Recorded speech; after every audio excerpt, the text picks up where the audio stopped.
Zee 24 तास एक पाऊल पुढे। पिंपरी चिंचवडमध्ये वाहनांची जाळपोळ झाल्याची घटना घडली आहे। 4 दुचाकी वाहनं आगीच्या भक्ष्यस्थानी सापडली आहेत। नवमहाराष्ट्र विद्यालयाजवळील धर्मा अपार्टमेंटच्या पार्किंग आवारात पहाटे ही घटना घडली आहे। अशा प्रकारच्या घटना वारंवार घडत असल्याने नागरिकांनी संताप व्यक्त केलाय। आगीमागचं कारण अद्याप स्पष्ट झालेलं नाही। 2 स्कूटी, 1 बजाज पल्सर आणि 1 प्लेझर मोटरसायकल जळून खाक झाली आहे। ही आग कोणी खोडसाळ व्यक्तीने लावली आहे का याचा पोलीस आता शोध घेत आहेत। याविषयी अतिशय महत्त्वाची बातमी आहे आपल्याकडे। पिंपरी चिंचवडमध्ये वाहनांची जाळपोळ झाल्याची घटना घडली आहे। 4 दुचाकी वाहनं आगीच्या भक्ष्यस्थानी सापडलेली आहेत। पेट्रोल टँकचे स्फोट झाले तेव्हा आम्ही खाली आलो। धूर झाला, काळोख झाला। पाहायला आलो तर गाड्या जळत होत्या। धूर आला म्हणून आम्ही खाली पाहिलं तर गाड्या जळत होत्या। तर मग आम्ही खाली धावत आलो तर गाड्या पूर्ण जळून खाक झाल्या होत्या। मग आम्ही 1-1.5 तासामध्ये ते विझवले। एकूणच या संदर्भात अधिक माहिती घेऊयात। पिंपरी चिंचवडून आमचे प्रतिनिधी आहेत कैलास पुरी। कैलास, काय पुढे शोध, काय कशा तऱ्हेने पोलिसांचा शोध सुरू आहे या संदर्भात?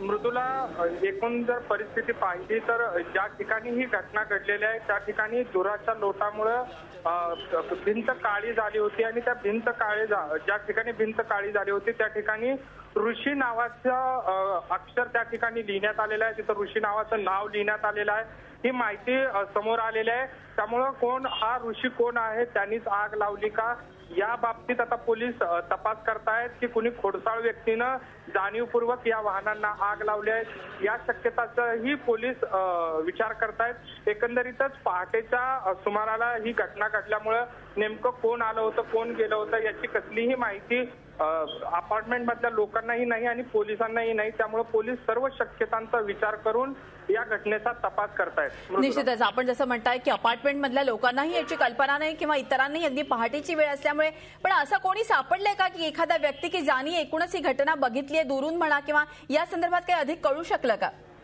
ही घटना घडताना कुणीही पाहिलेली नाही। मात्र अपार्टमेंटमध्ये मोठा आवाज झाला।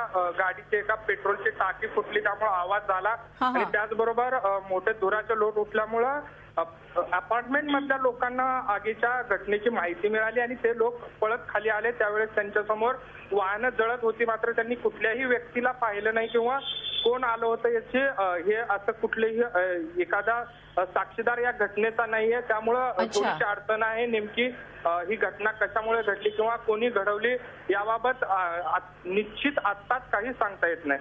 खरोखर आहे। आणि या संदर्भात काही सीसीटीव्ही कॅमेऱ्याची वगैरे शक्यता व्यक्त करण्यात येते, काही चित्र मिळू शकतात?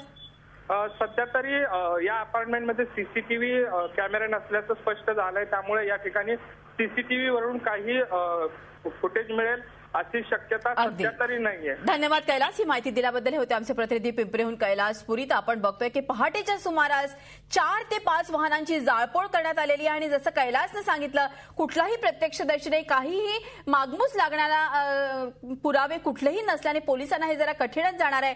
मात्र तुर्तास तरी ही बातमी आहे की पिंपरी चिंचवडमध्ये वाहनांची जाळपोळ झाल्याची घटना घडली आहे। 4 दुचाकी वाहनं आगीच्या भक्ष्यस्थानी सापडली आहेत। झी 24 तास एक पाऊल पुढे।